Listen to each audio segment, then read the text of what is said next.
Makanan apa ini, Janet? Kok seperti mie yang ada di rumahku, tetapi ukurannya lebih besar dan pipih. Itu memang bukan mie yang biasa kita makan, Abdul. Makanan itu namanya fettuccine. Asalnya dari negara Italia. Sekilas memang mirip mie, tetapi sebetulnya berbeda. Wah, apakah orang tuamu membeli ini di Italia? Tentu tidak, Abdul. Orang tuaku membelinya di swalayan dekat rumah. Wah, enak sekali ya. Kita yang berada di Indonesia bisa mencicipi makanan dari Italia. Selain makanan ini, apa ada makanan dari negara lain yang bisa kubeli di swalayan tersebut? Makanan adalah salah satu unsur kebudayaan karena mencerminkan cara hidup berupa cara mengolah makanan. Pasta merupakan makanan pokok di Italia.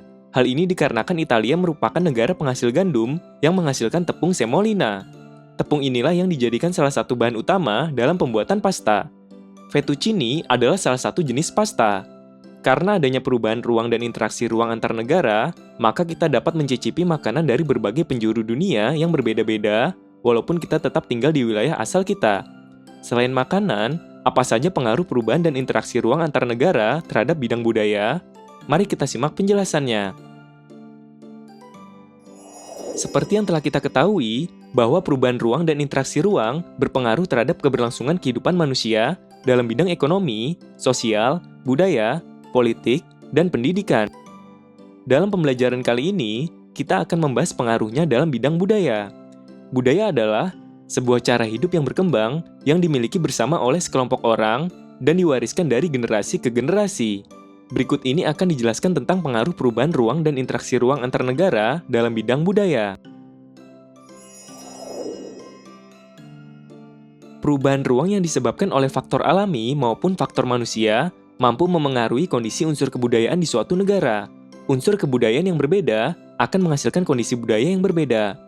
Menurut Clyde K. Mabon, seorang ahli antropologi, terdapat 7 unsur kebudayaan sebagai berikut. Pertama, bahasa. Bahasa adalah kemampuan manusia untuk bisa berkomunikasi dengan menggunakan tanda tertentu. Contohnya, bahasa Inggris. Bahasa Inggris adalah bahasa mayoritas di Australia, sedangkan bahasa Mandarin adalah bahasa mayoritas di Cina. Kedua, pengetahuan. Pengetahuan adalah segala sesuatu yang diketahui oleh manusia tentang benda, sifat, dan keadaan. Contohnya, pengetahuan tentang kondisi alam berupa topografi atau bentuk permukaan bumi Pulau Papua diketahui oleh penduduk negara Indonesia dan Papua Nugini karena kedua negara tersebut sama-sama menempati Pulau Papua. Ketiga, sistem kemasyarakatan. Sistem kemasyarakatan atau organisasi sosial merupakan sistem yang terbentuk atas dasar kesadaran manusia bahwa manusia memiliki kekurangan sehingga membutuhkan bantuan dari manusia lainnya. Organisasi sosial meliputi kekerabatan, perkumpulan, dan sistem kenegaraan. Contohnya, negara-negara di Asia Tenggara yang saling bekerja sama membentuk ASEAN, sedangkan negara-negara di Eropa membentuk Uni Eropa. Keempat, sistem teknologi. Sistem teknologi merupakan keseluruhan cara penggunaan peralatan dan perlengkapan yang digunakan manusia sehari-hari. Sistem teknologi meliputi alat produksi, senjata, wadah, pakaian, perhiasan, makanan, minuman, tempat tinggal, serta alat transportasi. Contohnya, sistem teknologi negara Amerika yang berpusat di bidang informasi teknologi dan sistem teknologi negara Korea yang berpusat di bidang peralatan elektronik. Kelima, mata pencarian. Mata pencarian merupakan usaha yang dilakukan seseorang untuk memenuhi kebutuhan hidupnya. Contohnya, penduduk negara Australia banyak yang bekerja di industri pertambangan, sedangkan penduduk negara Jepang banyak yang bekerja di industri manufaktur dan konstruksi. Keenam, sistem religi. Sistem religi adalah suatu sistem yang membuat manusia percaya terhadap Sang Pencipta. Sistem religi meliputi agama dan aliran kepercayaan. Contohnya, penduduk negara di benua Eropa mayoritas beragama Kristen, sedangkan penduduk negara di benua Asia agamanya beragam. Ketujuh, kesenian. Kesenian adalah hasil karya manusia yang mengungkapkan keindahan serta merupakan ekspresi penciptanya. Kesenian dapat berupa arsitektur bangunan, tarian, atau nyanyian. Contohnya, Candi Borobudur adalah kesenian arsitektur di Indonesia, sedangkan Menara Pisa adalah kesenian arsitektur di Italia.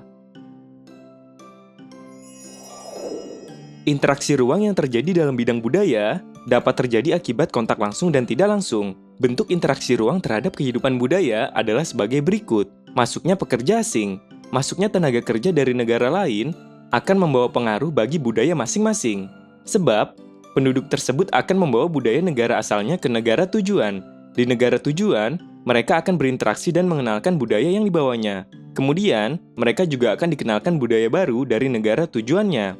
Saat mereka kembali ke negara asal, maka budaya tersebut akan terbawa.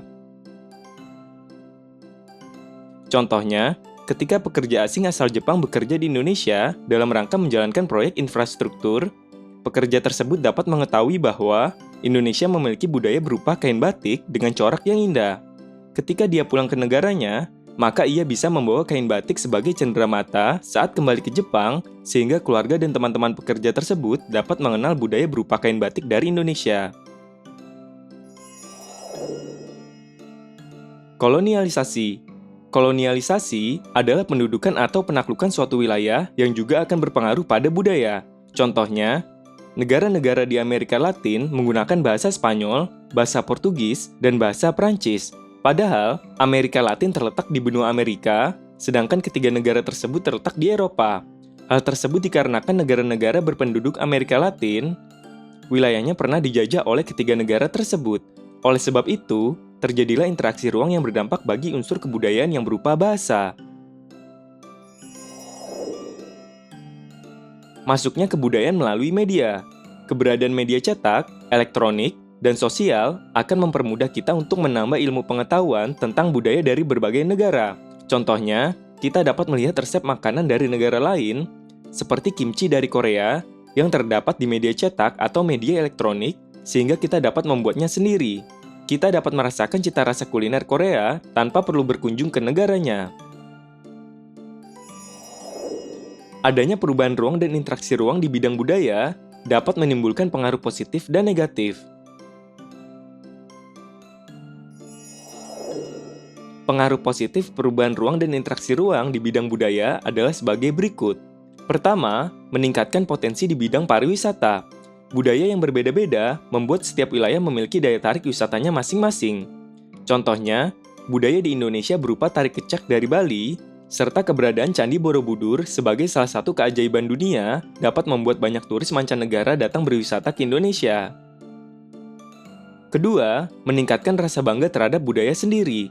Rasa bangga terhadap budaya sendiri akan meningkat seiring dengan diapresiasinya budaya kita tidak hanya oleh bangsa sendiri, tetapi juga oleh bangsa asing. Contohnya, Indonesia memiliki keragaman budaya yang membanggakan seperti batik yang telah dikenal hingga mancanegara dan telah dipergunakan oleh penduduk dari negara lain dan ditampilkan dalam berbagai ajang peragaan busana ternama seperti Paris Fashion Week. Ketiga, memperkaya budaya. Terjadinya interaksi akan memperkaya budaya. Contohnya, hasil interaksi penduduk Nusantara dengan pendatang dari Tionghoa di abad ke-14 memunculkan budaya berupa batik lasem yang memiliki motif campuran antara motif Tionghoa dan motif Nusantara. Pengaruh negatif perubahan ruang dan interaksi ruang antar negara di bidang budaya adalah sebagai berikut. Pertama, masuknya budaya yang tidak sesuai dengan kepribadian bangsa. Beberapa bentuk budaya yang tidak sesuai dengan kepribadian bangsa, seperti gaya hidup, cara berpakaian, dan adat kesopanan yang berbeda, masuk sebagai akibat dari adanya perubahan ruang dan interaksi ruang. Sebagai contoh, masuknya gaya hidup hedonisme, yaitu pandangan yang menganggap kesenangan dan kenikmatan materi sebagai tujuan utama dalam hidup, cara berpakaian yang tidak mencerminkan budaya bangsa, serta kebiasaan memanggil nama orang yang lebih tua dengan nama merupakan budaya bangsa barat yang tidak sesuai dengan budaya bangsa timur. Kedua, masuknya budaya asing yang menghilangkan budaya asli. Beberapa budaya asing dapat menyebabkan masyarakat melupakan dan menghilangkan budaya asli mereka. Hal tersebut terjadi pada generasi muda yang mudah mengakses berbagai media, terutama media sosial. Contohnya, masuknya budaya musik K-pop yang lebih digemari oleh penduduk usia muda mengancam keberlangsungan musik tradisional seperti musik keroncong. Solusi terhadap pengaruh negatif perubahan ruang dan interaksi ruang antar negara di bidang budaya. Karena perubahan ruang dan interaksi ruang bidang budaya juga memiliki pengaruh negatif, maka diperlukan solusi untuk meminimalisasi sekaligus mengatasi permasalahan tersebut, yaitu sebagai berikut. Pertama, menanamkan jati diri budaya bangsa sendiri. Penanaman jati diri budaya bangsa sendiri ditujukan agar kita memiliki pengetahuan tentang budaya yang sesuai dengan jati diri bangsa, sehingga tidak mudah terpengaruh oleh budaya asing yang berlawanan. Hal tersebut dapat dilakukan dengan memasukkan nilai-nilai budaya dalam kehidupan sehari-hari melalui pembelajaran di kelas yang mengajarkan nilai budaya luhur bangsa seperti gotong royong, tolong-menolong, keramahan, dan sopan santun. Budaya luhur bangsa tersebut dapat disampaikan secara langsung maupun disisipkan ke dalam cerita yang menarik. Contohnya untuk mengajarkan budaya luhur, digunakan tokoh wayang kulit Bima yang memiliki sifat jujur dan Arjuna yang memiliki sifat sopan. Kemudian, menanamkan rasa cinta terhadap budaya sendiri.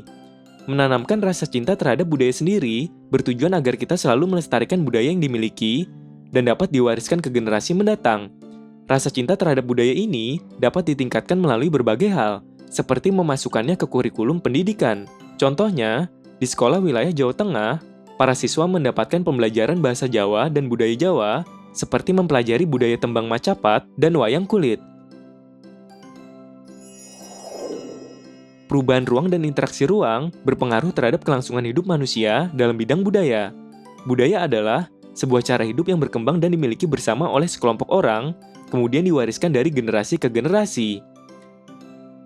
Perubahan ruang yang terjadi antar negara dapat memengaruhi unsur budaya negara-negara, diantaranya kondisi agama, bahasa, kesenian, makanan, dan pakaian. Unsur budaya akan membentuk kondisi budaya.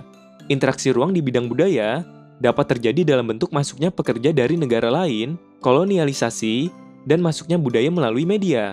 Adanya perubahan ruang dan interaksi ruang di bidang budaya menimbulkan berbagai pengaruh positif maupun negatif. Kita harus mampu meningkatkan pengaruh positif yang terjadi, serta mengurangi pengaruh negatif dari perubahan ruang, serta interaksi ruang yang terjadi.